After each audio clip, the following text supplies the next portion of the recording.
Hey everyone, I just got back from GameHole Con, having a great time playing Savage Worlds with the Savage Worlds Alliance.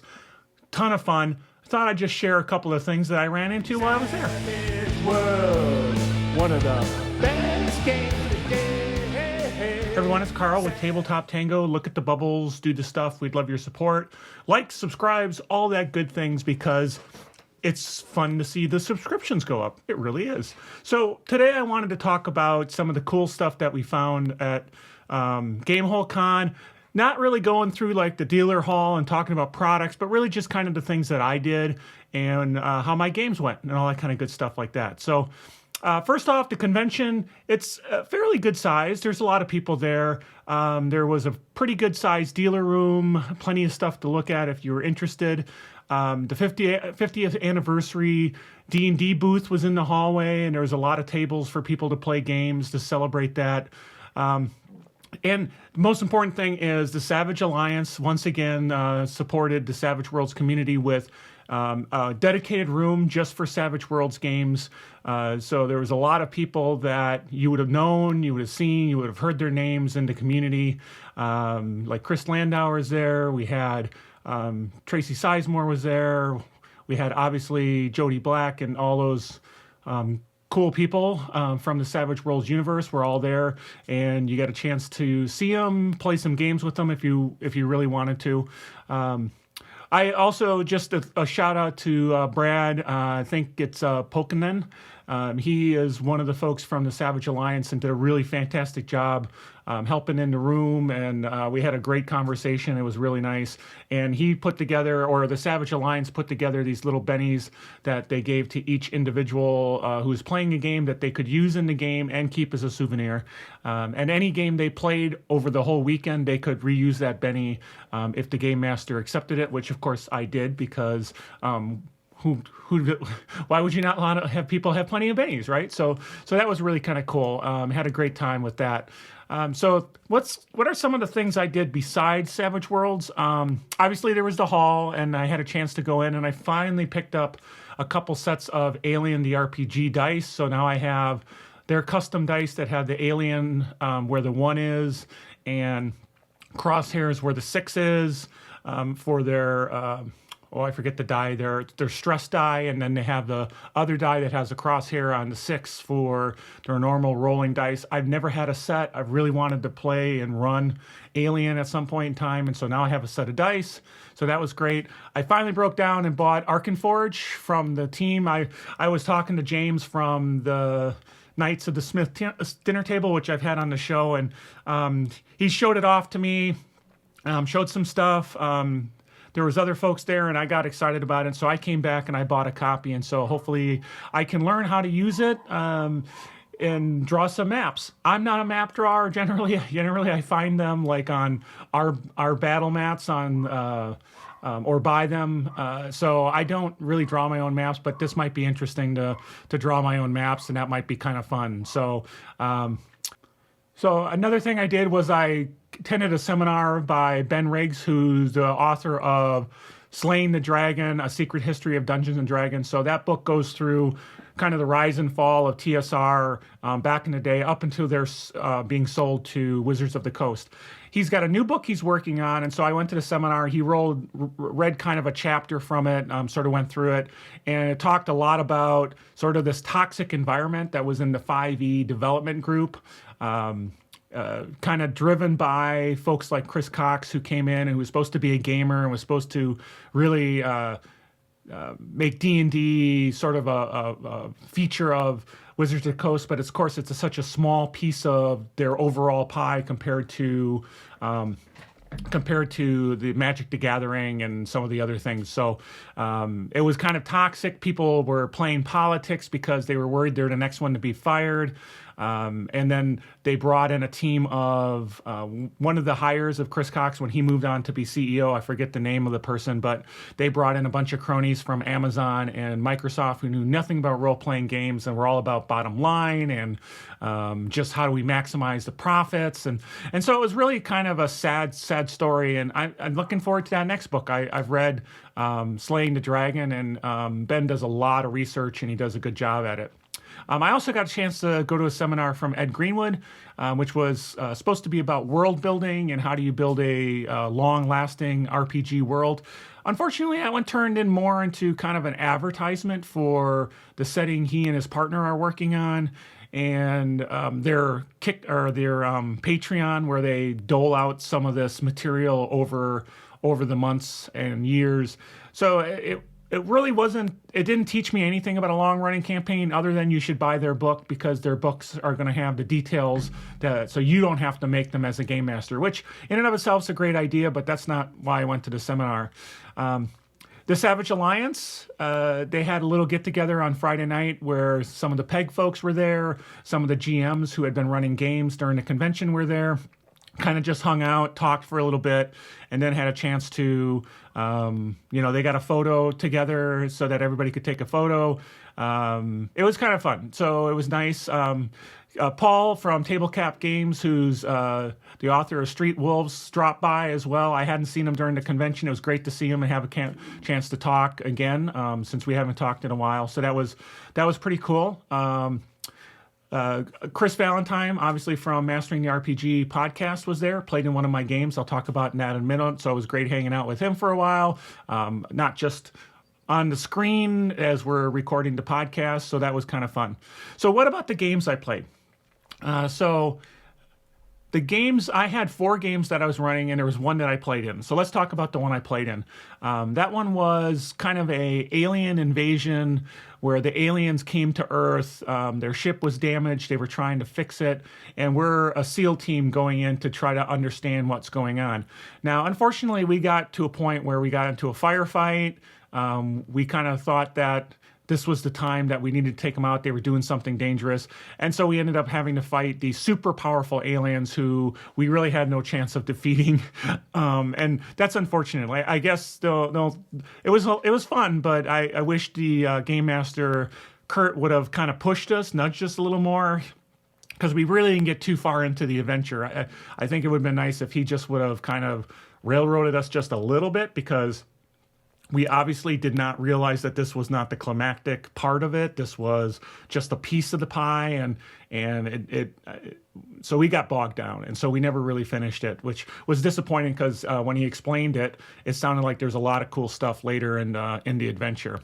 So how about my games? Well, the first one I ran was the Helix Nebula situation, which originally I've talked about on the podcast, that didn't have, and on the channel probably, didn't have everybody signed up. It was kind of light, but it turned out had all 5 players when the game started at GameHole Con, so that was awesome.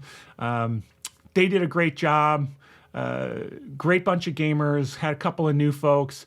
In this venture, I've mentioned before, they play robots that get awakened and try to figure out what's going on with the ship, where all the humans seem to have disappeared when they first wake up, and the ship is drifting in space, and they're trying to figure out why that is. They're trying to start the engines back up so that they can, get the ship moving again, and really did a good job playing their characters, role-playing a lot. Like the Fix-It bot showed this really focused on fixing and getting to the engines, and people had to kind of nudge him as like, oh, this also needs fixing. Okay, I'll go fix that. But he was just so focused, and he played his focus really well. The Science bot did a lot of great stuff, exploring the mystery and learning stuff. The Pilot bot really was cool. Decided they were in charge. They were going to, order people around because they're the pilot and they should be doing that. And so that was a lot of fun. And they solved the adventure very quickly. And so they had about 40 minutes left in the session, the 4-hour session, by the time they solved it, started the engines, and saved the ship. So that was a lot of fun. Then the next game I had on Thursday night was Dragonlance: The Tower of High Sorcery. I was really privileged that Scott Witter was in that session, along with my buddy Chris Valentine, and we had a new friend, Patrick Clark, who's there. Had a chance to talk to him a lot in the game, and he's been active in forums and stuff like that. So that was nice to meet him. And we had a couple of kids show up, probably about 12, 13. They were we were worried when they first showed up, but man, did they do a good job. They really focused on the task at hand. They really role played out their characters. One was playing a Minotaur, did a fine job. They really wanted to learn the rules and understand them. They didn't try to take over the narrative. They played really well for very mature for their age into gaming. So the team did like many folks do who play that Dragonlance adventure. They walked up the tower room by room. You don't have to do that. You can. It's not a railroad. You could go all over the place if you wanted to, but they explored it kind of room by room, and I think they had a great time. At least they say it. So, and then went out to dinner with Scott and Chris, and they didn't give me any notes, but I'm sure there's probably some notes that can do a little bit better with that adventure. They did encounter the one of the big bads that they had to get past, and I think that was a lot of fun. Then on Friday morning, I had just another bug hunt, which is my Aliens-inspired game.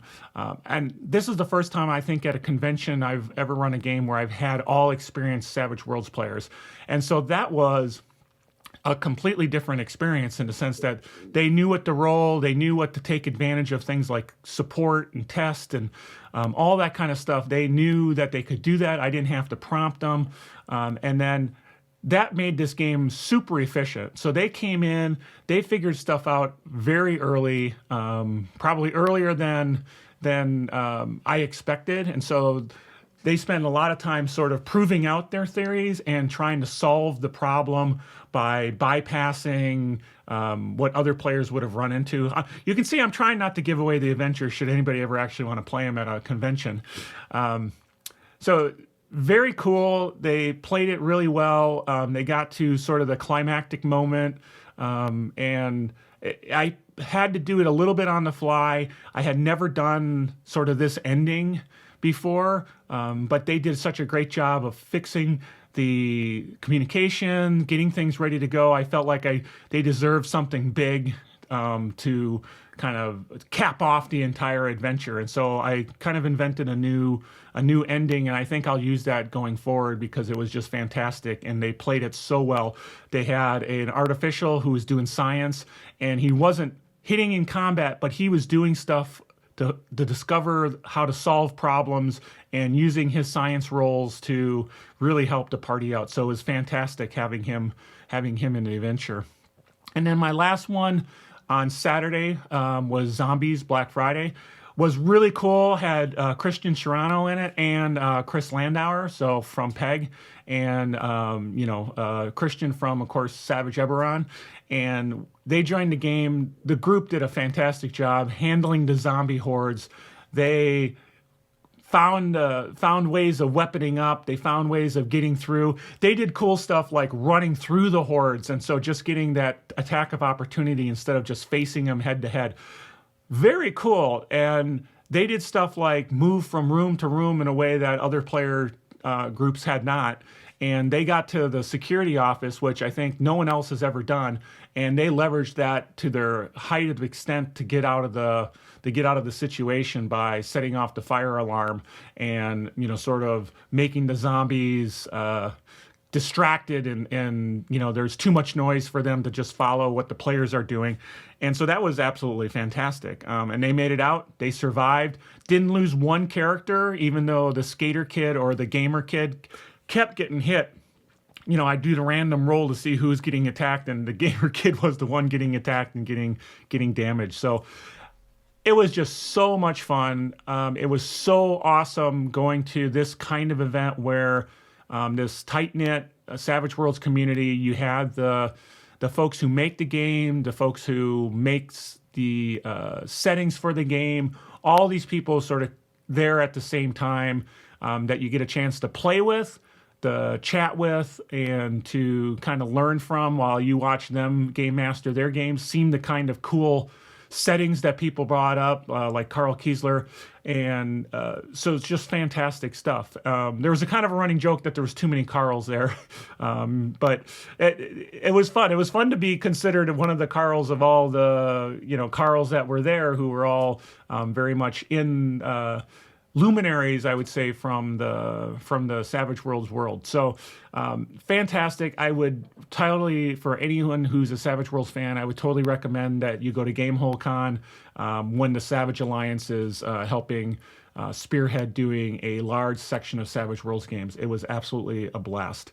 And I will try to go as often as I can. We'll see whether I do Gen Con next year or I do GameHole Con again, but GameHole Con was fantastic. Final shout out to the folks who put together a GM lounge. That was fantastic. I know it was just folding chairs, but it had coffee, and so I drank so much coffee, kept me going the whole convention. So hats off to the folks who did a specific GM lounge with coffee. Thank you so much. So anyway, I'm Carl with Tabletop Tango. Look at the bubbles, do the stuff. Just wanted to give a recap, and we will catch you later. Savage Worlds, one of the best games